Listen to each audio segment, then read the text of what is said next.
اس کا صحیح آنسر ہے ہر شخص بشمول حکومت قانون کی پیروی کرتا ہے کہ کوئی بھی شخص جو ہے وہ قانون سے بالا تر نہیں ہوتا۔ 7ویں نمبر پر ہے سوشل میڈیا کے یعنی کہ ایکو چیمبروں کے لیے ڈیجیٹل شہریت کے حوالے سے ایک چیلنج کیا ہے۔ سب سے پہلے ہم اس چیز کو سمجھتے ہیں کہ ایکو چیمبر جو ہے وہ کیا ہوتا ہے۔ ایکو چیمبر ایک ایسا ماحول یا جگہ کو کہتے ہیں جہاں صرف ایک ہی قسم کی رائے، سوچ یا نظریہ بار بار سننے کو ملتا ہے اور مختلف یا مخالف رائے کو بالکل نظر انداز کر دیا جاتا ہے یا دبا دیا جاتا ہے۔ یعنی اس میں لوگ صرف وہی باتیں سنتے اور مانتے ہیں جو ان کی اپنی رائے سے ملتی ہوں۔ اسی طرح ان کے خیالات مزید پختہ ہو جاتے ہیں اور انہیں لگتا ہے کہ یہی سچ ہے، یعنی کہ جو وہ کہتے ہیں جو میں نے کہا وہی سچ ہے۔ جیسے سوشل میڈیا پر اگر کوئی شخص صرف انہی پیج یا گروپ کو فالو کرے جو اس کی سوچ کے مطابق بات کرتے ہوں تو وہ ایک ایکو چیمبر میں رہ رہا ہے۔ جیسے اگر کوئی صرف ایک سیاسی جماعت کے حق میں مواد دیکھے اور دوسری جماعت کی رائے یا اس کے حق میں رائے نہ سنے۔ اس کے لیے چیلنج یہ ہے کہ وہ صارفین کو متنوع معلومات سے کم آگاہ کرتے ہیں، یعنی کہ وہی بات آ گئی کہ سیم ایک جیسی رائے ہی اس میں پائی جاتی ہے۔ یہ ایک بڑا چیلنج ہے کہ وہ صارفین کو مختلف قسم کی معلومات سے آگاہ نہیں کرتے یا کم آگاہ کرتے ہیں۔ 8 نمبر پر ہے باب میں ذکر کیا گیا ہے کہ ثقافتی اقدار اس چیز پر اثر انداز ہو سکتی ہیں جسے فحش سمجھا جاتا ہے۔ یہ ڈیجیٹل مواصلات کے بارے میں کیا تجویز کرتا ہے؟ تو اس کا صحیح جواب ہے ڈیجیٹل شہریوں کو آن لائن بات چیت کرتے وقت ثقافتی فرق سے آگاہ ہونا چاہیے، کہ وہ آگاہ ہوں کہ ثقافتی فرق کے بارے میں ان کو پتہ ہو۔ 9 نمبر پر ہے کہ ریاست متحدہ میں غیر شہری والدین کے ہاں پیدا ہونے والا بچہ مندرجہ ذیل میں سے کس اصول کے تحت خود بخود شہریت حاصل کر لے گا؟ یعنی کہ صحیح جواب ہے مٹی کا حق۔ ایسا شخص 10 نمبر سٹیٹمنٹ ہے ہماری، جو پاکستان کا شہری بننا چاہتا ہے لیکن وہاں پیدا نہیں ہوا، پاکستان میں یعنی کہ وہ پیدا نہیں ہوا اور اس کے والدین پاکستانی نہیں ہیں، تو وہ زیادہ تر شہریت کے لیے کس طریقہ سے درخواست دے گا؟ تو اس کا صحیح جواب ہے نیچرلائزیشن۔ 2 پہ ہے ہمارا مندرجہ ذیل سوالات کے مختصر جواب دیں۔ سوال نمبر 1 ہے ایک جمہوری ریاست کے بنیادی اصول کے طور پر قانون کی حکمرانی کی کیا اہمیت ہے؟ تو اس کا جواب ہے قانون کی حکمرانی جمہوری ریاست کا ایک بنیادی اصول ہے۔ جمہوریت سسٹم کیا ہوتا ہے؟ جس طرح سے ووٹوں کے ذریعے، جس طرح سے ہمارے ملک میں وزیر اعظم بنتا ہے، صدر بنتا ہے، الیکشن ہوتے ہیں، MP ہوتا ہے، MNA ہوتا ہے، اس کو جمہوری طرز حکومت کہا جاتا ہے، کیونکہ یہ اس بات کو یقینی بناتی ہے کہ تمام افراد بشمول حکومتی عہدیدار کہ بے شک کوئی MPA ہے یا MNA ہے یا وزیر اعظم ہے، کوئی بھی ہے، وہ کیا ہے؟ قانون کے تابع ہوتے ہیں۔ کوئی بھی قانون سے بالاتر نہیں ہوتا، یعنی کہ سب کے لیے قانون جو ہے وہ ایکول ہے، برابر ہے۔ 2 پوائنٹ ہے کہ قوانین سب کے لیے یکساں اور منصفانہ طریقے سے نافذ کیے جاتے ہیں، اس سے انصاف اور مساوات کو فروغ ملتا ہے۔ 3 پوائنٹ ہے کہ شہریوں کے حقوق اور آزادیوں کا تحفظ ہوتا ہے، جیسے اظہار رائے، مذہبی آزادی اور نجی زندگی کا احترام۔ 4 پوائنٹ ہے کہ حکومت جواب دہ اور شفاف ہوتی ہے، یعنی کہ حکومت سے کوئی بھی سوال کیا جا سکتا ہے، اور شفاف کیا کہ منتخب سسٹم کے تحت وہ آئی ہوتی ہے، ووٹ ہم دیتے ہیں تو حکومت کا انتخاب ہوتا ہے۔ قانون کے تحت حکومت اپنے اقدامات کی وضاحت دینے کی پابند ہوتی ہے۔ یہ 4 پوائنٹ تھے ہمارے سوال نمبر 1 کے پہلے سوال کے۔ اب سوال نمبر 2 ہے ہمارا، پاکستان میں امن و امان کی صورتحال کو بہتر بنانے کے لیے کون سے طریقے تجویز کیے جا سکتے ہیں؟ تو اس کا جواب ہے کہ یہ والے وہ 5 طریقے ہیں جس کو اپناتے ہوئے ہم امن و امان کی صورتحال کو پاکستان میں بہتر کر سکتے ہیں۔ سب سے پہلا ہے آزاد عدلیہ کو مضبوط کرنا، یہ زوات کے ساتھ ہے، زوئن کے ساتھ لکھا گیا ہے، تو کہ عدلیہ جو ہے، جو عدل کا نظام ہے، عدالتوں کا جو نظام ہے وہ کیا ہو، مضبوط ہو۔ دوسرے نمبر پر قانون نافذ کرنے والے اداروں میں سرمایہ کاری۔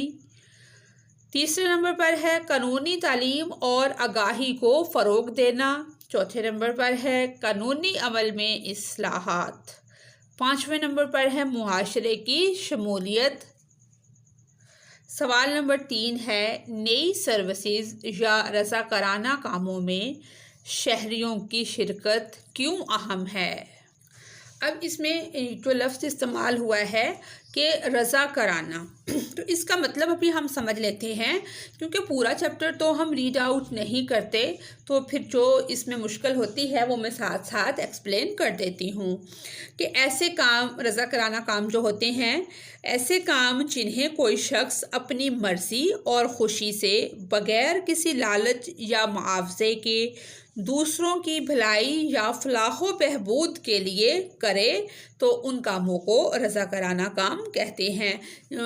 مثال کے طور پر غریبوں کی مدد کرنا، تعلیمی اداروں میں بچوں کو مفت پڑھانا، صفائی مہم میں حصہ لینا، کسی فلاحی ادارے کے ساتھ مل کر خدمت کرنا۔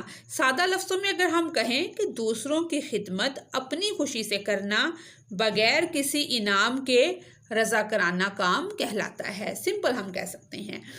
تو اس میں ہے، جواب ہے اس کا کہ نئی سروسز، تو اس کا جواب ہے کہ نئی سروسز یا رضاکارانہ کاموں میں شہریوں کی شرکت ایک مستحکم، فعال اور ذمہ دار معاشرے کے لیے نہایت اہم ہے، کیونکہ مسائل کا مقامی حل ممکن ہوتا ہے۔ پہلا پوائنٹ ہے کہ جب مقامی لوگ مل کر کسی مسئلے کو حل کرتے ہیں تو وہ حل ہو جاتا ہے۔ شہری اپنی کمیونٹی کے مسائل کو بہتر سمجھتے ہیں اور مؤثر حل، بہترین حل تجویز کر سکتے ہیں، کیونکہ جو بندہ کسی مسئلے کو فیس کرتا ہے وہ اس کے بارے میں جانتا بھی زیادہ ہوتا ہے۔ دوسرے نمبر پر ہے اجتماعی بھلائی کو فروغ ملتا ہے۔ رضاکارانہ کام سے کمزور طبقوں کی مدد کی جاتی ہے، جیسے غریب، بیمار یا بزرگ افراد۔ تیسرے نمبر پر ہے جمہوری اقدار مضبوط ہوتی ہیں۔ شرکت سے افراد میں سماجی شعور، کہ لوگ جب ایک دوسرے کو ملتے ہیں تو لوگوں کے مسائل کا علم ہوتا ہے، اپنی ذمہ داری کا احساس ہوتا ہے، سماجی شعور پیدا ہوتا ہے اور جواب دہی کا احساس بڑھتا ہے۔ پیپر میں بھی کوئی کویسچن آتا ہے، دیکھیں یہاں پہ 3 پوائنٹ ہیں، آپ مارکس کو دیکھیں کہ یہ کویسچن ہمارا کتنے مارکس کا ہے، تو اس کے اکارڈنگ کویسچن کو اٹیمپٹ کیا کریں۔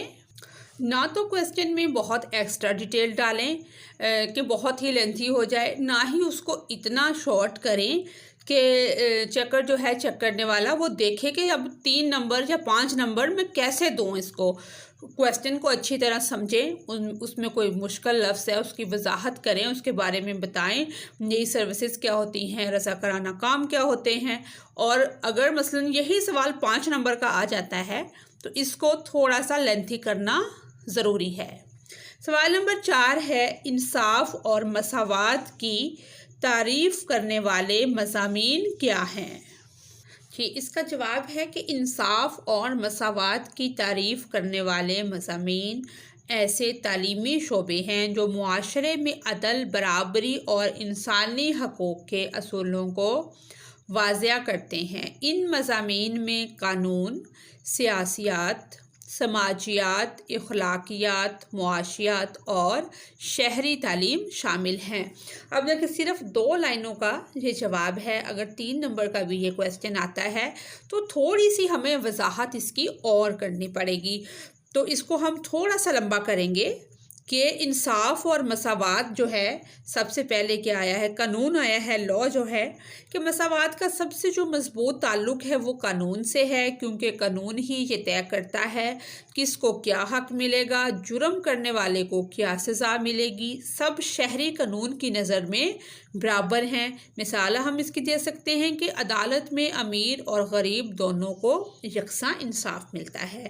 پھر سیاسیات کو تھوڑا سا ایکسپلین کر دیں گے کہ سیاست میں انصاف اور مساوات کی اہمیت یہ ہے کہ حکومت سب کے ساتھ برابری کا سلوک کرے، ووٹ کا حق سب کو یکساں ملے، پالیسی سازی جو ہے، جو پالیسیز بنائی جاتی ہیں اس میں امتیاز نہ ہو۔ مثال اس کی جمہوریت اس بنیاد پر چلتی ہے کہ سب شہری برابر ہیں۔ تھوڑا سا اخلاقیات کو آپ ڈیفائن کر دیں کہ اخلاقیات کے اعتبار سے انصاف کرنا اور برابری برتنا ایک اعلیٰ اخلاقی فریضہ ہے۔ ظلم اور ناانصافی کو اخلاقی برائی سمجھا جاتا ہے۔ مثال اس کی یہ دے سکتے ہیں ہم کہ اس کے رنگ، نسل یا مذہب کی بنیاد پر کسی کو بھی ہم کمتر سمجھنا جو ہے وہ غیر اخلاقی ہے۔ تھوڑی سی معاشیات کو ڈیفائن کر دیں اسی طرح سے کہ معاشیات میں مساوات کا مطلب ہے دولت اور وسائل کی منصفانہ تقسیم، غربت اور امیری میں فرق کم کرنا، غریب امیر کا فرق جو ہے وہ کم ہو، سب کو روزگار کے یکساں ایک جیسے مواقع ملیں۔ تو اس طرح سے ہم تھوڑا سا اپنے کویسچن کو بہتر کر سکتے ہیں۔ سوال نمبر 5 ہے کہ نقل مکانی، ہجرت اور شادیاں شہریت کی حیثیت کو کیسے متاثر کرتی ہیں؟ تو اس کا جواب ہے نقل مکانی ایک جگہ سے دوسری جگہ چلے جانا، عارضی طور پر یا مستقل طور پر۔ تھوڑا سا ہم اس کو مزید ایکسپلین کر سکتے ہیں کیونکہ پچھلے مطالعہ میں بھی ہم نے 9th کلاس والے میں نقل مکانی کافی پڑھی تھی ڈیٹیل سے۔ ہجرت اور شادیاں، جیسے شادیاں ایک ملک سے دوسرے ملک کو جاتی ہیں، شہریت کی حیثیت کو اہم طریقے سے متاثر کرتی ہیں۔ جب کوئی شخص ایک ملک سے دوسرے ملک کی طرف نقل مکانی یا ہجرت کرتا ہے تو وہ عارضی یا مستقل رہائش یعنی کہ عارضی طور پر یا مستقل طور پر رہائش کے بعد اس ملک کی شہریت کے لیے درخواست دے سکتا ہے، جسے نیچرلائزیشن کہا جاتا ہے۔ اسی طرح اگر کوئی فرد کسی غیر ملکی سے شادی کرتا ہے تو بعض ممالک میں اس بنیاد پر شہریت حاصل کرنے کا عمل نسبتاً آسان بنا دیا جاتا ہے، جسے شادی کے ذریعے شہریت کہا جاتا ہے۔ تاہم ہر ملک کی شہریت کے قوانین مختلف ہوتے ہیں اور ان میں شرائط و ضوابط شامل ہوتے ہیں، جیسے قیام کی مدت، قانونی حیثیت اور زبان یا ثقافت سے واقفیت۔ اس طرح نقل مکانی، ہجرت اور شادیاں نہ صرف شہریت کی نوعیت کو متاثر کرتی ہیں بلکہ افراد کی قانونی، معاشرتی اور سیاسی شناخت کو بھی تبدیل کر سکتی ہیں۔ سوال نمبر 6 ہے، ایک خوشحال ملک کے لیے آزاد پریس، انصاف اور مساوات کیوں اہم ہیں؟ تو اس کا جواب ہے ایک خوشحال ملک کے لیے آزاد پریس، انصاف اور مساوات نہایت اہم ستون ہیں۔ جیسے پلر ہوتا ہے کہ کوئی چیز کسی چیز کے سہارے پر کھڑی ہے۔ آزاد پریس جو ہمارا میڈیا ہے، معلومات کے آزاد بہاؤ کو یقینی بناتا ہے، بدعنوانی کو بے نقاب کرتا ہے اور عوام کو باخبر رکھنے میں مدد دیتا ہے، جس سے شفافیت اور حکومتی جواب دہی پیدا ہوتی ہے۔ انصاف اس بات کی ضمانت دیتا ہے کہ ہر شہری کو بلا امتیاز قانونی تحفظ حاصل ہو اور کسی کے ساتھ ظلم یا ناانصافی نہ ہو۔ مساوات تمام افراد کو یکساں مواقع فراہم کرتی ہے، چاہے ان کا تعلق کسی بھی مذہب، جنس، نسل، طبقے، کسی بھی رنگ سے کسی سے ہو، جس سے سماجی ہم آہنگی اور معاشی ترقی کو فروغ ملتا ہے۔ جب پریس آزاد ہو، انصاف سب کے لیے ہو اور معاشرے میں مساوات ہو تو ایک ایسا ماحول پیدا ہوتا ہے جہاں ہر فرد اپنی صلاحیتوں کو استعمال کر سکتا ہے، جو ایک پائیدار اور خوشحال ریاست کی بنیاد بنتا ہے۔ سوال نمبر 7 ہمارا آخری سوال ہے کہ کس طرح محدود وسائل کا تصور انصاف اور مساوات دونوں کے حصول میں رکاوٹ کے طور پر کام کرتا ہے؟ اس چیلنج سے کیسے نمٹا جا سکتا ہے جو دونوں نظریات کا احترام کرتا ہے؟ تو اس کا جواب ہے کہ جو کم وسائل ہوتے ہیں، محدود وسائل ہوتے ہیں، انصاف اور مساوات کے حصول میں رکاوٹ بنتے ہیں، کیونکہ جس طرح سے کوئی ہمارا کیس عدالت میں چلا جاتا ہے تو جتنی زیادہ آپ فیس دیں گے، اچھا وکیل آپ کریں گے تو اتنا آپ کو انصاف زیادہ ملے گا، کیونکہ جب وسائل جیسے تعلیم، صحت اور روزگار کم ہوں تو ان کی منصفانہ تقسیم مشکل ہو جاتی ہے۔ اس سے اکثر طاقتور افراد زیادہ فائدے اٹھاتے ہیں اور کمزور طبقات جن کے پاس اتنا پیسہ نہیں ہوتا یا اچھا روزگار نہیں ہوتا، وہ طبقات اس سے کیا ہوتا ہے، محروم رہ جاتے ہیں، جس سے سماجی ناانصافی اور عدم مساوات پیدا ہوتی ہیں۔ اس چیلنج سے نمٹنے کے لیے ضروری ہے کہ وسائل کو ضرورت اور انصاف کی بنیاد پر بانٹا جائے۔ حکومت اور معاشرہ مل کر کمزوروں کو ترجیح دیں اور شفاف طریقے سے پالیسیاں نافذ کریں۔ جس طرح ہمارے معاشرے میں جو مزدور طبقہ ہے وہ سب سے زیادہ محنت کرتا ہے اور سب سے زیادہ پستہ بھی وہی طبقہ ہے، تاکہ دونوں نظریات کا احترام ہو اور ایک منصفانہ معاشرہ جس میں انصاف ہو، معاشرہ قائم ہو سکے۔ جی یہیں تک ہماری آج کی ویڈیو تھی۔ اگر آپ کو میری ویڈیو سے کوئی رہنمائی ملتی ہے تو میری ویڈیو کو لائک اور چینل کو سبسکرائب کریں۔ Thanks for watching us.